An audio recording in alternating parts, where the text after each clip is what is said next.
जगन्नाथ भगवान के रोज कपड़े फट जाते थे। पुजारियों ने एक दिन जगन्नाथ भगवान से कहा, मंदिर बंद करके, बोले आपके कपड़े रोज फट जाते हैं, आप कहाँ जाते हो?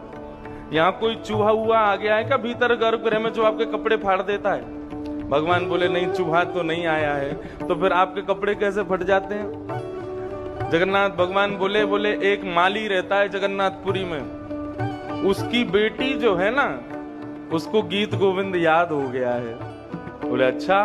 तो बोले वो जब अपने बगीचे में जाती है पुष्प तोड़ने के लिए, तो वहां बैठ करके गीत गोविंद गाती है, और जब वो गीत गोविंद गाती है तो मुझसे रुका नहीं जाता, मैं भाग करके जाता हूँ सुनने के लिए। अब पुष्प के बगीचे में कांटेदार पुष्प होते हैं, उनके नीचे कांटे लगे होते हैं। मैं बिना कांटों की परवाह किए उस बगीचे में घुस जाता हूँ, तो मेरे सारे कपड़े जो है उससे उलझ करके फट जाते हैं। मैं गीत गोविंद सुनने जाता हूँ।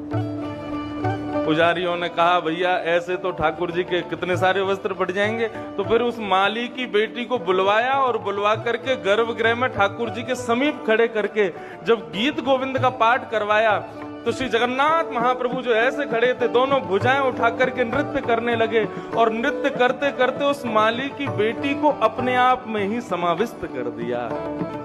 इतना प्रेम करते हैं ठाकुर जी गीत गोविंद से। इसलिए बंधुओं, गीत गोविंद, जगन्नाथ भगवान के रोज कपड़े फट जाते थे। पुजारियों ने एक दिन जगन्नाथ भगवान से कहा, मंदिर बंद करके, बोले आपके कपड़े रोज फट जाते हैं, आप कहाँ जाते हो?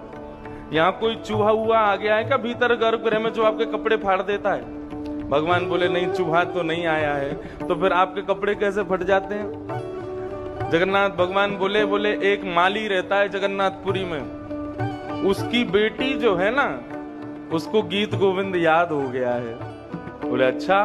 तो बोले वो जब अपने बगीचे में जाती है पुष्प तोड़ने के लिए, तो वहां बैठ करके गीत गोविंद गाती है, और जब वो गीत गोविंद गाती है तो मुझसे रुका नहीं जाता, मैं भाग करके जाता हूँ सुनने के लिए। अब पुष्प के बगीचे में कांटेदार पुष्प होते हैं, उनके नीचे कांटे लगे होते हैं। मैं बिना कांटों की परवाह किए उस बगीचे में घुस जाता हूँ, तो मेरे सारे कपड़े जो है उससे उलझ करके फट जाते हैं। मैं गीत गोविंद सुनने जाता हूँ।